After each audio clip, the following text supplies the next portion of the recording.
وہ کہتے ہیں کہ چہرے کا پردہ نہیں ہے، ہاتھوں کا پردہ نہیں ہے، پاؤں کا پردہ نہیں ہے۔ شاید وہ اس بات کو جو ہے وہ سمجھنے سے قاصر ہیں کہ یہ محارم کے لیے ہے۔ عورت کا مخصوص اعضاء کا پردہ تو اس کے باپ سے بھی ہے، اس کے بھائی سے بھی ہے، اس کے محارم سے بھی ہے، حتیٰ کہ بیٹے سے بھی ہے۔ لیکن یہ جو اعضاء ہیں ان کا پردہ بھی عورت کے اوپر لازم ہے، چونکہ جو شر پیدا ہوتی ہے وہ چہرے سے اس کا آغاز ہوتا ہے۔ تو میں ایک بات کہا کرتا ہوں کہ یہ جتنے دلائل ہیں ان دلائل کے جواب بھی علماء نے دیے ہیں، یہ ساری بحث کی جا سکتی ہے۔ میری مائیں بہنیں تصور کر لیں کہ سیدہ فاطمہ تو زہرا کا پردہ کیسا ہوگا، تو ان کے تصور میں حیا میں لپٹی ہوئی فاطمہ دکھائی دے گی۔ بلکہ سیدہ فاطمہ تو زہرا سے جب پوچھا گیا کہ عورت کا صحیح پردہ کیا ہے تو انہوں نے کہا کہ عورت کا صحیح پردہ یہ ہے کہ وہ کسی مرد کو نہ دیکھے اور کوئی مرد اس کو نہ دیکھے۔ حضرت عبداللہ ابن مکتوم رضی اللہ تعالی عنہ کے سامنے ازواج مطہرات نے پردہ نہیں کیا تو وہ آنکھوں سے نابینے تھے، تو حضور نے اس پر انہیں تنبیہ کی کہ تم نے پردہ کیوں نہیں کیا؟ تو انہوں نے کہا حضور وہ تو نابینا ہے۔ تو فرمایا کہ تم نابینا تو نہیں ہو۔ تو پردہ مرد سے بھی ہے، جہاں فتنے کا امکان بھی ہو، شریعت نے وہ راستہ ہی مسدود کر دیا ہے تاکہ کل کوئی فتنہ کھڑا نہ ہو جائے۔ تو میں سادی سی بات یہ کرتا ہوں کہ پردے کے حوالے سے دلائل کی دنیا بھی ایک بہت بڑی دنیا ہے، لیکن میری مائیں اور بہنیں یہ تصور کریں کہ سیدہ فاطمہ تو زہرا کا پردہ کیا ہوگا، تو یہ تصور کرنے سے ہی طبیعت میں حیا پیدا ہونا شروع ہو جائے گا، اور سیدہ کا پردہ اور ان کی عصمت اور ان کی آبرو کا انداز سمجھ میں آ جائے گا۔ حضرت اسماء بنت امیس رضی اللہ تعالیٰ عنہ فرماتی ہیں کہ میں سیدہ فاطمہ تو زہرا کے پاس بیٹھا کرتی تھی اور انہیں سب سے زیادہ فکر اس بات کی تھی کہ زندگی میں تو عورت اپنے پردے کی حفاظت کر لیتی ہے،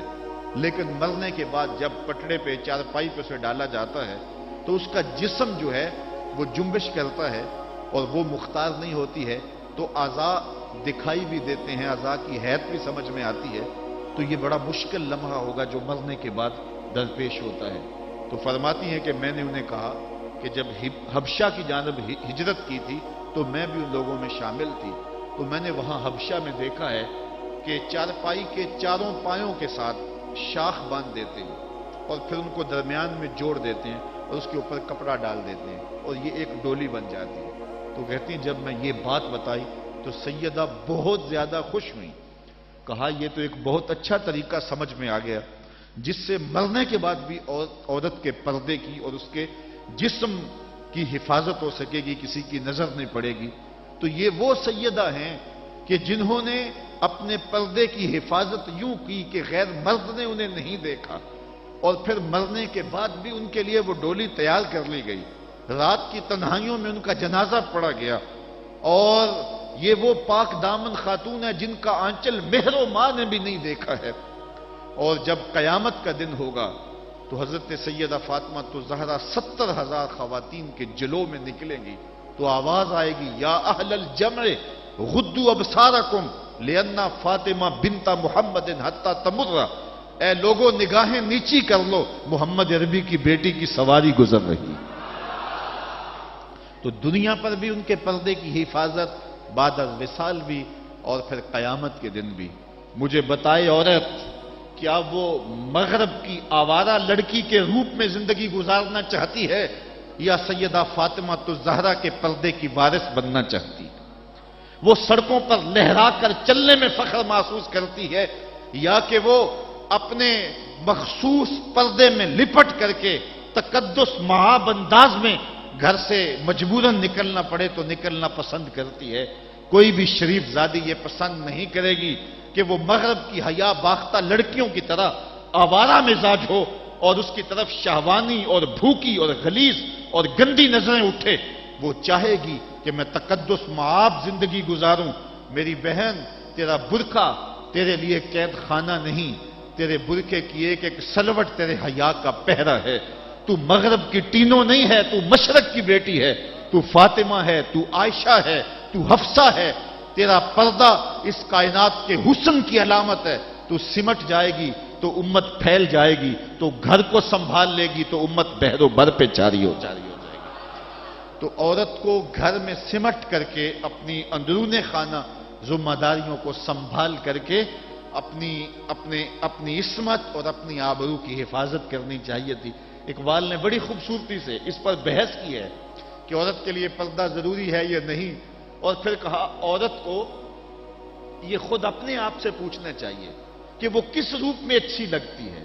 ذرا دیکھیے اقبال کا لہجہ، اللہ اکبر۔ اس راز کو عورت کی حقیقت ہی کرے فاش، مجبور ہے معذور ہے مردانے خرد مند، کیا چیز ہے آرائش و زیبائش میں زیادہ، آزادی نسواں یا زمرد کا گلو بند۔ اقبال کہتا ہے کہ عورت اپنے اندر کی عورت سے پوچھے کہ اس کے لیے حسن کہاں ہے، زمرد کا گلو بند اس کو دیا جائے اور وہ پردے میں جو ہے وہ سمٹ کر کے گھر کی ملکہ بن کے رہے، تو یہ اس کے لیے زیادہ اعزاز اور عزت اور فخر کی بات ہے، یا وہ جو ہے وہ آزادی نسواں کے نام سے بازاروں میں گھومتی پھرے اور مردوں کے سامنے ہنس ہنس کے باتیں کرتی پھرے۔ ایک عورت 4 گھر کے افراد کی خدمت کو اپنے لیے بوجھ سمجھتی ہے اور اسلام کو متعون کرتی ہے کہ اسلام نے مجھے جو ہے وہ پابند کر دیا ہے اور گھر کے اندر محدود کر دیا ہے، اور میں اتنے بچوں کی تربیت میرے کندھوں پہ ڈالتی ہے، اور میں شوہر کی خدمت بھی کروں، بچوں کی خدمت بھی کروں، تو اسلام نے تو میرے اوپر بڑی پابندی لگا دی ہے، مجھے آزادی ملنی چاہیے۔ اور وہ عورت جو 4 بچوں کی خدمت اپنے لیے بوجھ سمجھتی ہے، اور پھر وہ 300 مسافروں کو ہنس ہنس کے کبھی پانی پیش کرتی ہے، کبھی کھانا پیش کرتی ہے، 300 مسافروں کو ہنس ہنس کے مسکرا کے لہک لہک کے پانی پیش کرنا اور کھانا دینا، اور مختلف ذہنیتوں اور گندی سوچوں کے حاملین لوگ بھی اس طبقے میں موجود ہوتے ہیں اور ان کی شہوانی نظروں کا شکار ہونا، کیا عورت کے لیے یہ عزت ہے؟ یا عورت کے لیے یہ عزت ہے کہ گھر کی 4 دیواری میں سمٹ جائے اور تقدس ماحول کے اندر اپنے بچوں کی تربیت کرے؟ عورت کو جتنی ذمہ داریاں دی گئی ہیں وہ صرف ان کو سنبھال لے اور ان کے سنبھالنے کا حق ادا کر دے تو وہ ایک اچھے معاشرے کی تشکیل کی ضمانت بن جاتی ہے۔ سیدہ فاطمہ الزہرا رضی اللہ تعالی عنہا کا وجود ہمارے لیے ایک روشن، ایک منور اور ایک تابع جو ہے وہ وجود ہے، جس سے ہم مقدرات اسلام کی تربیت کے خد و خال لے سکتے ہیں۔ اقبال کہتا ہے تو نہ دانی کہ سوزے کراتے تو دیگر گوں کر تقدیر عمر را، میری بہن اگر تو بہن ہو کے قرآن پڑھے تو عمر کی تقدیر بدلتی ہے، اور اگر تو ماں ہو کے قرآن پڑھے تو بیٹا نیزے کی نوک پہ قرآن سناتا۔ کربلا کے تپتے ہوئے ریگزار میں پیاسا ہونے کے باوجود حضرت امام حسین جو باطل کے آگے ڈٹے ہوئے ہیں اور جھک نہیں رہے ہیں، اور 71 لاشیں کندھوں پہ اٹھا کے خیموں تک پہنچا چکے ہیں، پھر بھی استقامت کا کوہ گراں بنے ہوئے ہیں، یہ حسین ابن علی کا کمال تو دکھائی دیتا ہی دیتا ہے، لیکن ذرا غور کی آنکھ سے دیکھو پیچھے فاطمہ کے دودھ کا اثر دکھائی دیتا ہے۔ تو اگر مائیں پردے میں سمٹ جائیں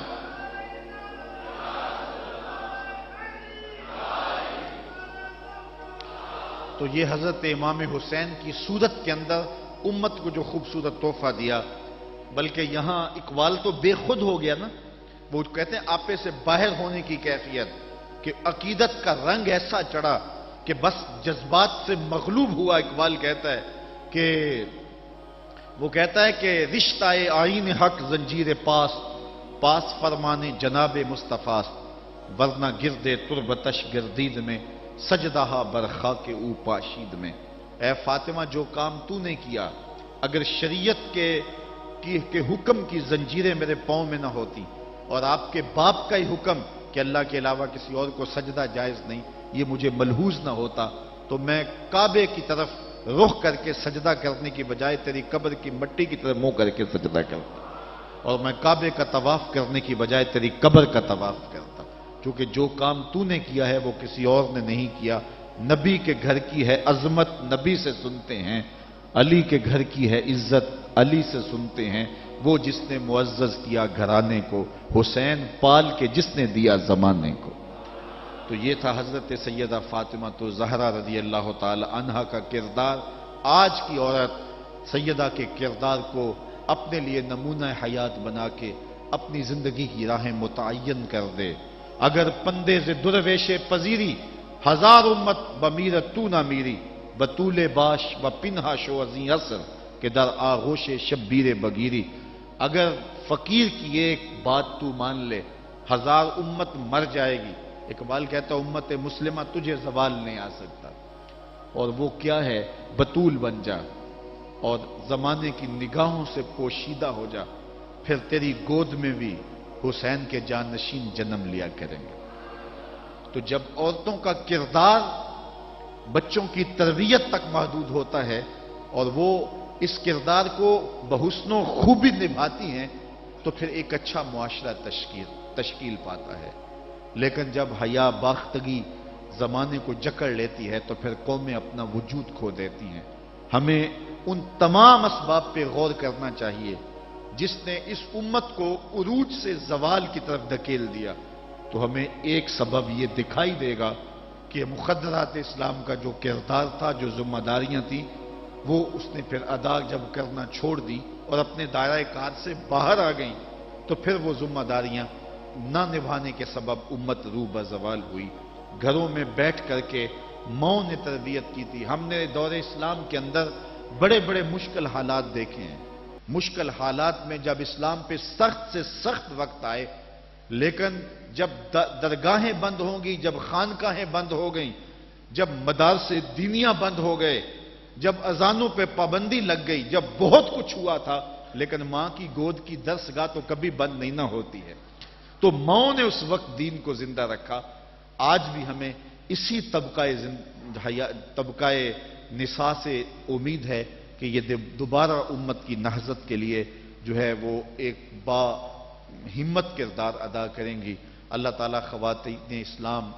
کو حضرت سیدہ پاک کے اسوہ نور کی روشنی میں اپنی زندگی گزارنے کی توفیق عطا فرمائے. یہ جو سال ہا سال کے بعد اور سال کے دوران بھی ان کا تذکرہ کیا جاتا ہے تو فضائل کا باب بھی اپنی جگہ پہ، لیکن ہمیں ان کی زندگی بطور نمونہ اختیار کر کے ماؤں بہن اور بیٹیوں کو اپنی زندگیوں میں شامل کر لینی چاہیے